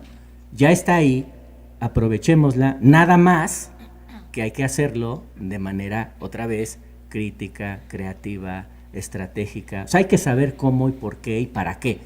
Y estar jugando, moviéndose entre los dos mundos, nada más saber que una cosa te va a servir para algo y otra cosa te va a servir para otra cosa, y simplemente es, digamos, complementar, ¿no? No sé si soy claro. Como... Sí, gracias. Una más, digamos, tal vez yo entendí mucho el ejercicio de la mesa vinculando mucho todas estas discusiones con la nueva escuela mexicana. Es decir, qué dicen los documentos, qué puntos críticos podemos ver ahí, qué aciertos y qué errores, digamos. Y la respuesta que tiene la joven colega acá la da este documento, el plan de estudios oficial para educación preescolar, primaria y secundaria, en las partes que retomé, en donde habla de tecnología, cultura digital, etcétera. Y recuerden que solo una vez menciona inteligencia artificial, o sea, se queda hablando mucho de tecnología digital. Y se los voy a leer tal cual lo dice. Las y los estudiantes deben aprender que son parte de un mundo que prioriza la cultura letrada. Deben ser conscientes. Y que ésta convive con otros elementos culturales centrados en la oralidad. Y recupera esa parte que es clave, ¿no?, en muchas discusiones de todo este documento, pero en general es clave en las discusiones de la educación. Repito, que ésta convive con otros elementos culturales centrados en la oralidad, lo audiovisual y lo digital. Por eso es necesario que se acerquen a la cultura digital como a un ámbito social que es parte de su vida cotidiana. El desafío es que las y los estudiantes desarrollen capacidades necesarias para que puedan hacer diferentes usos de las tecnologías de acuerdo con su realidad concreta. Además que den un sentido a lo que ven, leen y escuchan, pero también, y este es otro acierto que yo identifico aquí, que no es nada novedoso, digamos, pero lo que hay que reconocer es que está colocado. El punto de crítica es cómo lo hacemos. Y entonces intenté hacer un ejercicio con un libro. Bueno, sí, pero los profesores, claro, la discusión ya la han tenido en muchas mesas previas, es, sí, pero los profesores, alcancé a escuchar al doctor Lozano, ¿no? ¿Están habilitados o no? Esa es otra discusión. Preguntémosla y abrámoslo como campo de reflexión crítica, de investigaciones, de práctica. Esa es otra cosa. El documento lo está planteando y dice, y entonces el desafío es que estos sujetos estudiantes desarrollen esas capacidades para hacer uso de la tecnología de recuerdo a esa realidad, ¿no?, que puedan generar y diseñar nuevos contenidos. Es decir, ese me parece que es una apuesta clave de la cultura digital. No ser solo los que consumimos lo que otros hacen, ¿saben? Porque eso nos mete a la discusión entonces de quién produce los contenidos que estamos consumiendo, y ese es un punto de reflexión crítica muy importante. Esto de la Wikipedia yo disiento un poco de lo que dice Gabriel, porque es que no es una enciclopedia. Tiene una estructura, funciona como una enciclopedia, pero hay una construcción colectiva que nos demuestra las posibilidades de la tecnología cuando hay habilidades digitales, reflexión crítica y muchas brechas superadas para entrar y colaborar y decir, yo tengo cosas que decir ahí, ¿no? Y hay una serie de filtros y hay estudios que indican, y perdón que lo repito siempre, pero es mi negocio, hay una serie de cosas y datos que nos dicen, no todos escriben en enciclopedia, en Wikipedia, perdón, no todos. Son ciertos grupos de ciertos países y las mujeres casi no escribimos en Wikipedia. Y cuando las mujeres escriben en Wikipedia, bajan el contenido. ¿Eso es o no un punto de reflexión crítica que dice la cosa esta que tendríamos que hacer? Pues sí, claro, pero ahora hay que ir a hablarlo con los profesores, hay que hablarlo con los directivos y hay que poner problemas reales para los profesores. Y coincido con lo que decía el maestro Juan Manuel. No es lo mismo esta discusión en educación preescolar, en educación primaria, que en secundaria, y mucho menos en educación media. Entonces, creo que ahí es muy clara la propuesta, es ubíquense en sus contextos, reconozcan sus problemas como comunidades y ahora sí vean cómo pueden incorporar la tecnología. Y sobre todo, y con esto cierro, este acierto de generar esos contenidos y hacer todo, dice el documento, cita a pie de página a varios autores bastante interesantes, ¿no? El documento, en donde dice todo a partir de una actitud reflexiva y de manera creativa. Y un poco sumo a lo que decía Luis Gabriel, la tecnología está ahí, fin de la historia. O sea, pensar que podemos tener un mundo distinto. Estaba viendo los datos que nos compartía el doctor Bessiés. El último dato del 2023 nos reporta que hay 96.87 millones de usuarios de Internet. Eso significa el 80.8% de la población de más de 6 años usando tecnología. ¿Nos resuelve el problema? No, pero nos problematiza la dinámica educativa. Y creo que ahí es donde nos quiere colocar mucho esta discusión de la nueva escuela mexicana, y es una tarea tremenda para estudiar, para investigar, pero sobre todo, y lo pienso mucho, es un reto para los profesionales que formamos en esta universidad. Es decir, ustedes van a salir a ese campo educativo con estas nuevas propuestas, no necesariamente a dar clases, o sí, ¿no? Pero sí a ver qué sucede, a hacer diseños, materiales, evaluaciones, propuestas, y esta es una realidad concreta, digamos, que está ahí puesta, a menos que en el 2024 haya un bandazo de cambio político y que entonces esto se replantee. Pero si no es así, pues esto es lo que va a haber y hay que entender cómo está operando todo. Esa, digamos, creo que sería un poco la respuesta, no es tan fácil, y este documento nos dice, no está fácil, inténtelo, ¿no? Por lo menos. Gracias. Muy bien, tenemos otra participación, 2 participaciones más, que bueno, por favor, doctor Juncos. Bueno, yo quiero poner sobre la mesa a nuestros ponentes y al auditorio la frase de Arthur Clarke sobre que cualquier tecnología suficientemente avanzada es indistinguible de la magia. Británico también me hace recordar el texto de Michio Kaku sobre la física del futuro y todo lo que está ocurriendo en los laboratorios científicos a lo largo y ancho del mundo y estas complicaciones. Habría que entonces aderezar, digamos, este ejercicio reflexivo con los planteamientos sobre la historia crítica de la tecnología, ¿no? Pensar en que, porque bueno, nosotros ahora podemos acudir aquí al centro de la Ciudad de México a ver los instrumentos de tortura y pena capital de la Edad Media, y es un tipo de tecnología ligado a maneras de entender pues, el sufrimiento y los efectos que pueden producir ciertos aparatos y dispositivos. ¿Qué sucede con la naturaleza del objeto que estamos produciendo? Es decir, con el dispositivo electrónico, digital, ¿qué tipo de sentidos incluyen? Es decir, en una sociedad que está privilegiando aspectos como la producción, la eficiencia, etcétera, tenemos que distinguir, digamos, el tipo de dispositivos que tenemos de frente, la velocidad. La velocidad con la que estamos viviendo es muchísimo mayor a la que hace 30 años, 40 años ocurría. Yo recuerdo a principios de los 80s, mi padre tenía un Dodge Dart 81, y cuando subíamos a 80 kilómetros por hora, el carro se cimbraba y teníamos una sensación de la velocidad. Ahora podemos levantar un coche a 140 kilómetros por hora y no es perceptible.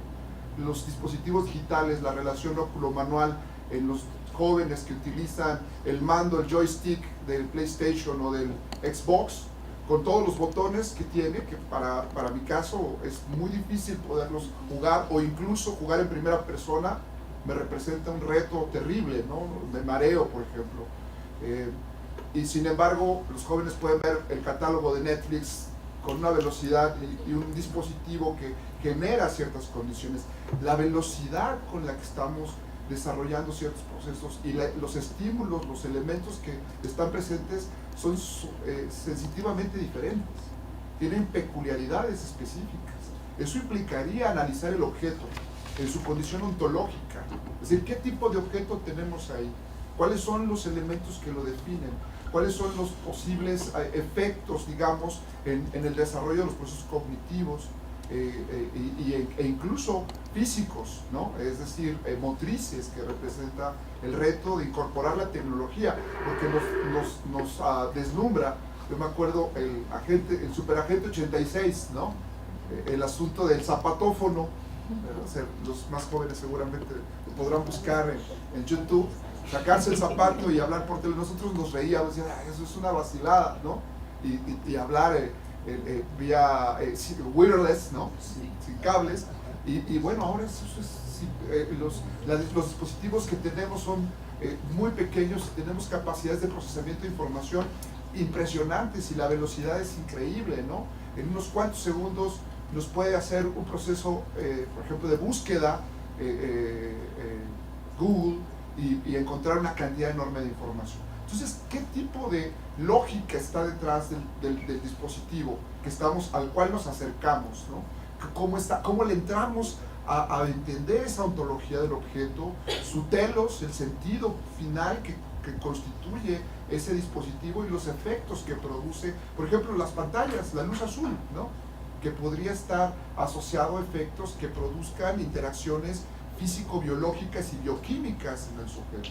Es importante ese tipo de cuestiones, porque si no nos dejamos ir en la tecnología como magia y nos sorprendemos, pero creo que tenemos que ser bastante más precavidos en términos, no digo negarla ni cerrarse ni mucho menos, sino entenderla en su sentido profundo y entonces qué impacto tiene en esa incorporación en la cotidianidad o más concretamente en los procesos educativos que estamos desarrollando. Entonces, esa historia crítica está llamada a ser un elemento fundamental en este tipo de construcciones.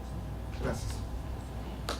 Muy bien, ya viste elementos para abrir otra mesa, que tiene que ver precisamente con esta relación de lo filogenético y lo ontogenético, digamos, ¿no? El desarrollo y la percepción que tenemos quizá de la velocidad, que puede ser la percepción, pero no necesariamente.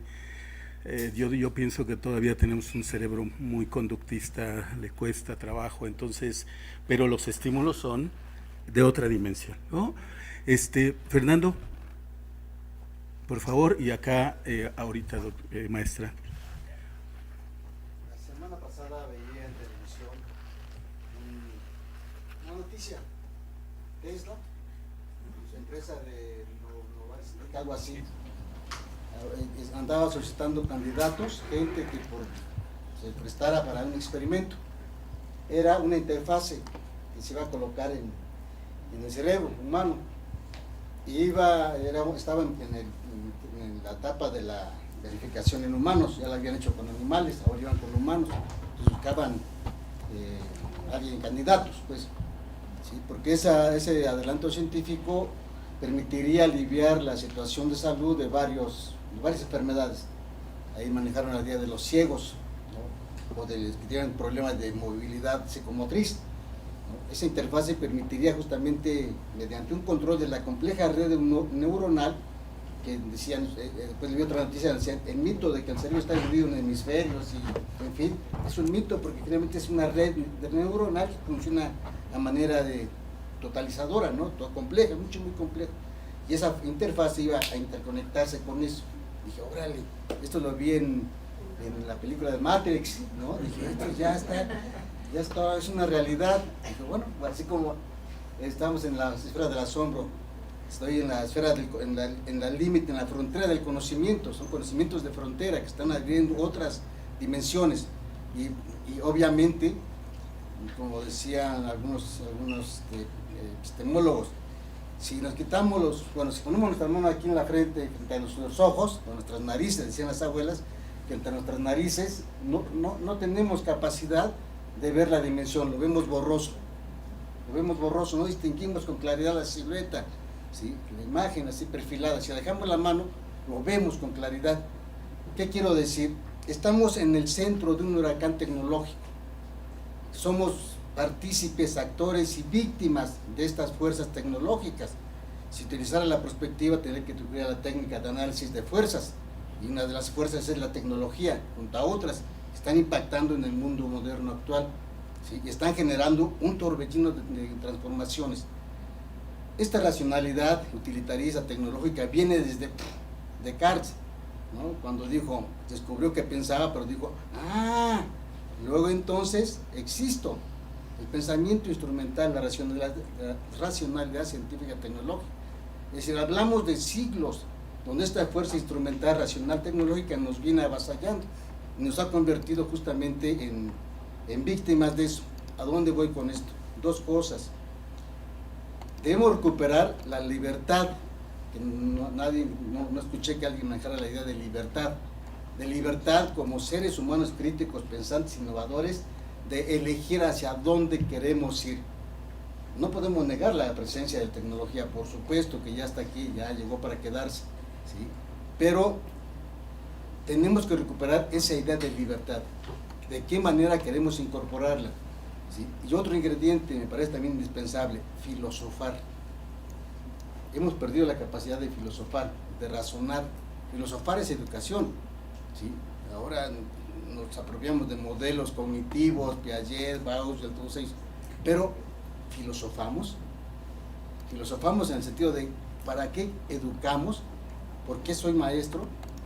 Filosofamos sobre eso. Entonces creo que los principios de libertad para elegir de qué manera incorporamos la tecnología a nuestra existencia racionalizada, crítica, innovadora, en fin, bajo los criterios que nos hacen humanos, ¿sí? Para no desfallecer ante la balumba, el peso tecnológico. Tenemos que posicionarnos firmemente para decir, aquí estás, pero ¿cómo te voy yo a manejar? ¿Cómo te incorporo yo a mi existencia? Y a mi labor docente, ¿cómo? Y a mis procesos educativos, ¿cómo? Y no solo acríticamente la introduzco al aula escolar y la convierto en una herramienta, ¿sí? Si no aprendemos a filosofar y a guardar la distancia respecto a eso, seremos me parece, desde el punto de vista, estamos siendo fáciles víctimas.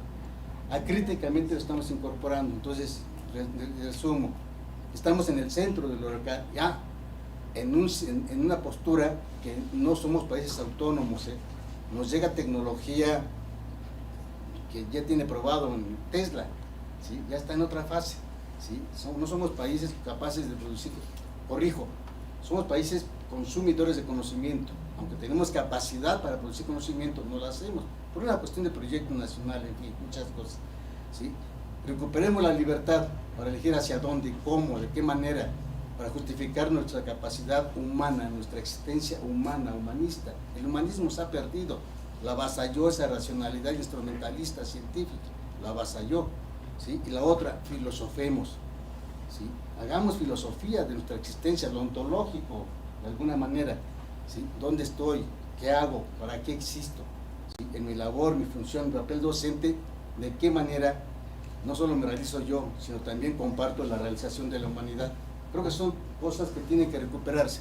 Era ese mi comentario. Gracias. Me parece que le damos la palabra a la maestra Setze y después hacemos una ronda de comentarios de cierre. Sí, por favor. Bueno, pues yo quiero nada más hacer como una reflexión respecto a lo que decía el doctor David, porque me hizo, no sé, de repente como ir y venir en el tiempo, ¿no? Con la frase que decía Calimán, ¿no? El que controla la mente controla todo. Creo que esta parte tecnológica, mucho se quiere apoderar de ello, y los que estamos en educación es como, pues ese reto, ¿no? De saber cómo implementar a los estudiantes para que esta tecnología no los rebase, porque la pregunta está seria respecto a que si de por sí siempre ha sido el talón de Aquiles el que el estudiante esté acostumbrado a pasivamente a recibir la información, y de repente darles esa parte de, pues tú nada más, que es corta y pega, que es cómodamente el googlear, ¿no? Y dónde queda el pensamiento o este deseo, ¿no? De buscar más allá. Creo que lo que menciona la doctora Luz respecto a que el programa es claro, creo que sí. El tema es cómo los docentes y cómo los estudiantes podemos apropiarnos de eso para llevarlo a un buen fin y no quedarnos en el imaginario de que estamos haciendo estudiantes inteligentes con esta inteligencia artificial, cuando realmente como docente a lo mejor nos vemos rebasados y no podemos ni siquiera tener tampoco esas herramientas, porque me da miedo a ver cómo es y digo, más de uno de los que estamos aquí, a lo mejor a los estudiantes les hemos dicho, a ver hijo, ven, ayúdame, conéctate, pasa la presentación, hagan eso, ¿no? O sea, sí ha sido toda una transformación donde creo que la educación sigue siendo igual el arma más importante o influyente de cambio en una sociedad, pero la tenemos que saber cómo direccionar, ¿no? Y nuestros estudiantes creo que pues necesitan esas herramientas bien consolidadas en nosotros primero. Y pues muchas gracias por toda la información compartida. Muy bien. Muchas gracias. Vamos a hacer un recorrido ahora a la inversa, ¿no? De cómo iniciamos, así es que tiene la palabra, doctora. Bueno, muy bien. Yo creo que acá se colocaron muchos temas que rebasan la mesa, ¿no? O sea, totalmente. O sea, la misión era Nueva Escuela Mexicana, Inteligencia Artificial, Tecnología, porque evidentemente estoy de acuerdo con muchos de los planteamientos de los colegas.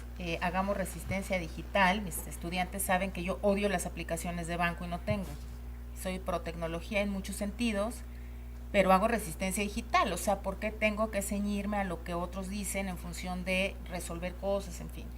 Entonces, se abren muchas posibilidades de reflexión, una mirada crítica creo que es el punto clave, y el reconocimiento de, y lo he hablado en mis clases con mis estudiantes acá presentes las últimas sesiones, es no caigamos en el determinismo tecnológico, pero esos son tesis de los 80, 70, o sea, no tienen nada que ver ahorita. Desde los 70 estamos diciendo, ojo con el determinismo tecnológico, ahí está McLuhan y está todos los aportes de la comunicación en el terreno.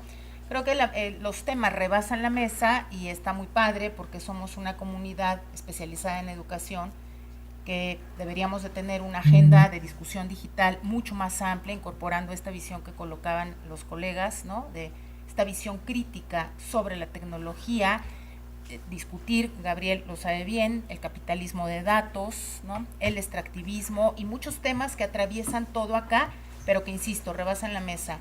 Yo me concentré en Nueva Escuela Mexicana, Inteligencia Artificial, y coincido, ya para cerrar, con la maestra, lo que menciona es, nos dice muchas cosas padrísimas, no nos dice cómo, pero nos sugiere posibilidades. Entonces hay como mucho trabajo del otro lado para ver cómo se va a incorporar todo eso, ¿no? Para los jóvenes profesionales formándose ahora. Gracias. Muchas gracias. Maestro David, por favor. Cada época histórica tiene sus desafíos. Cada logro de desarrollo tecnológico plantea desafíos. El asunto es cómo los vuelvo estrategia de trabajo para lo educativo. Y cada uno de nosotros recorremos caminos para la construcción del conocimiento disímbolos. No hay docencias infalibles, no hay docencias o formas de investigación que no puedan transformarse.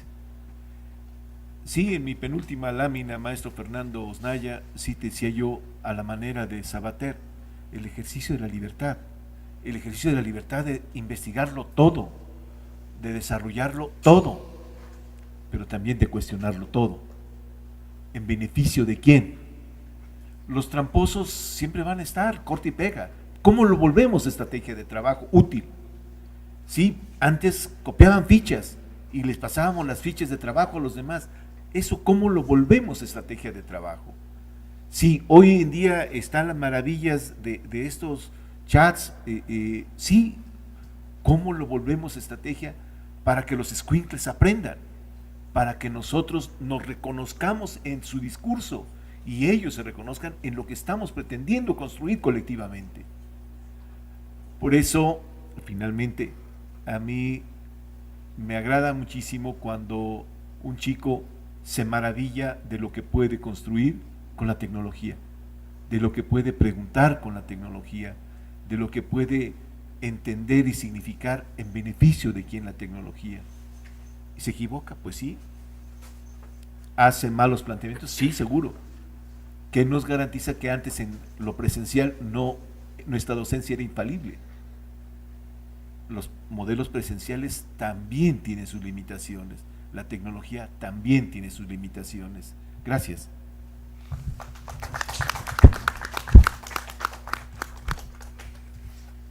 Bueno, yo finalizaría con un par de ideas. La primera es justamente recordando las categorías de Humberto Eco, ¿no? De apocalípticos e integrados, no caer en ninguno de los dos extremos, por eso lo decía, ya están aquí, pero eso no implica entrarle de manera acrítica, como decía Fer, al contrario, ¿no?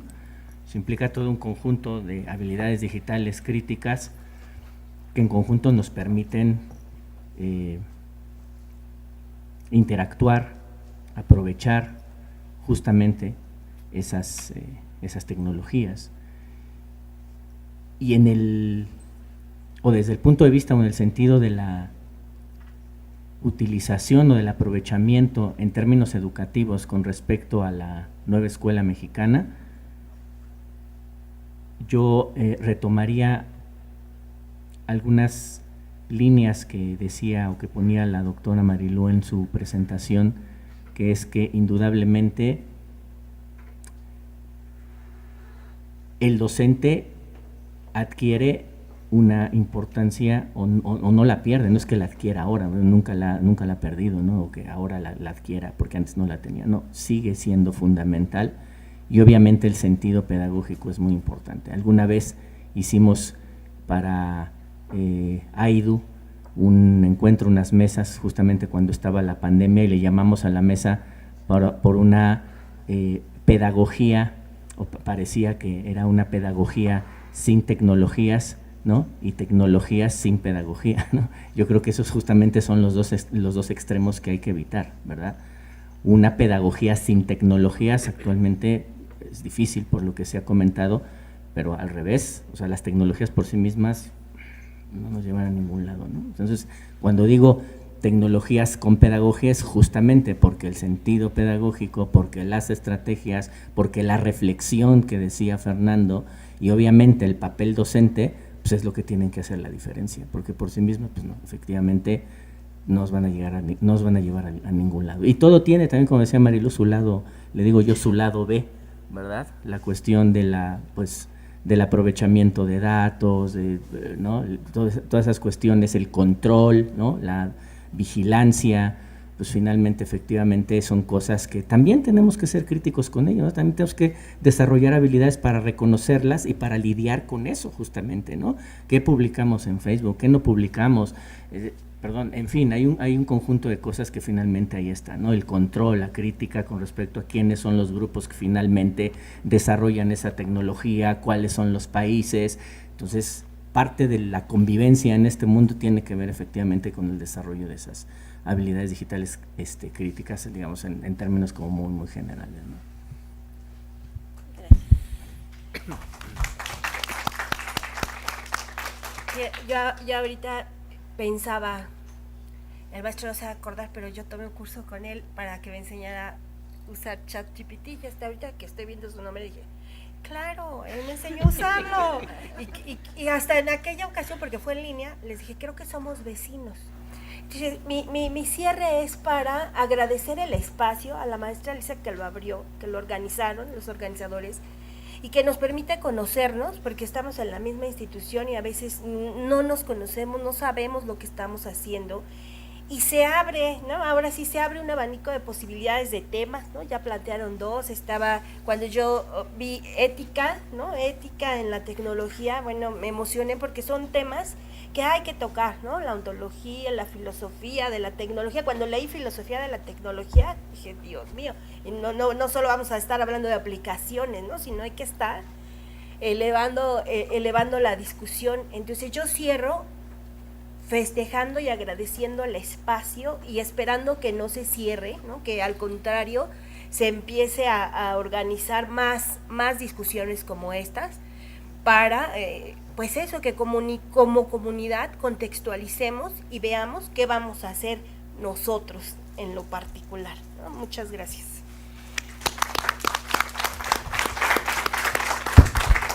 Gracias.